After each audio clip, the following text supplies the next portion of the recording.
एक बार की बात है, एक छोटे से गांव में अनाया नाम की एक महिला रहती थी। वह एक दयालु और अच्छी इंसान थी, जो हमेशा अपने और अपने परिवार के लिए अच्छी चीजें चाहती थी।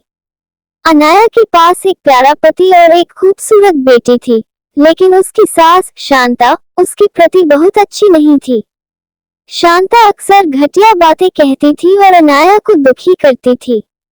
एक दिन जब अनाया बाजार में घूम रही थी, तो उसे एक विशेष दुकान मिली।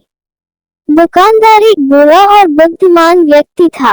अनाया ने उससे कहा कि वह खुश रहना चाहती है और चाहती है कि उसके साथ अच्छी चीजें हों, भले ही उसकी सास निर्दयी थी। दुकानदार मुस्कुराया और उसे एक अनोखी साड़ी दिखाई। उन्होंने कहा कि यह जादुई साड़ी है और यह उसके जीवन में सौभाग्य और खुशियां लाएगा।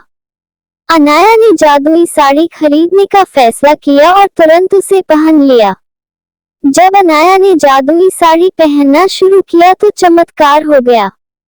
उसकी सास अनाया के साथ बुरा बर्ताव करने की बजाय उसके साथ प्यार और सम्मान से पेश आने लगी। अनाया बहुत खुश थी क्योंकि उसकी सास उसकी सबसे बड़ी समर्थक और सबसे अच्छी दोस्त बन गई थी। गांव के लोग इस बदलाव को देखकर आश्चर्यचकित रह गए। जादुई साड़ी की वजह से अनाया के परिवार में खुशियां आने लगी। गांव बहुत अच्छी जगह बन गया और अनाया का पति सफल हो गया। उनका घर हमेशा प्यार से भरा रहता था और सभी का आपस में मेल जोल रहता था। अनाया की बेटी एक प्यारे और देखभाल करने वाले घर में बड़ी हुई और वह बहुत खुश थी। जादुई साड़ी की कहानी दूर दूर तक फैल गई और लोगों को दया और क्षमा का महत्व सिखाया।